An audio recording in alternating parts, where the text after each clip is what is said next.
పౌర్ణమి తిథిన చంద్రుడు పూర్వాషాఢ లేదా ఉత్తరాషాఢ నక్షత్ర సమీపంలోకి వచ్చే నెలని ఆషాఢమాసమని అంటారు.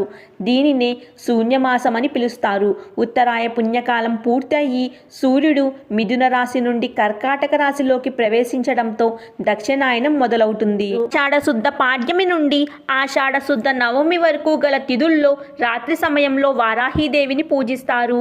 ఈ నవరాత్రికి గుప్త నవరాత్రులని, రహస్య నవరాత్రులని, గుహ్య నవరాత్రులు, వారాహి నవరాత్రి, శాకంబరి నవరాత్రి, గాయత్రి నవరాత్రి అనే పేర్లు కూడా ఉన్నాయి. ఆషాఢశుద్ధ విదియ నాడు పూరి జగన్నాథుడి రథయాత్ర, ఆషాఢశుద్ధ పంచమిని స్కంద పంచమి, ఆషాఢశుద్ధ షష్ఠి కుమార షష్ఠి, ఆషాఢశుద్ధ సప్తమిని భాను సప్తమిగా జరుపుకుంటారు. ఆషాఢశుద్ధ దశమిని మహాలక్ష్మి వ్రతంగా జరుపుకుంటారు. ఈ రోజు మహాలక్ష్మికి పూజ చేసి ఈ నెల రోజులు ఆకుకూరలు తినడం మానేసి ఆకుకూరలు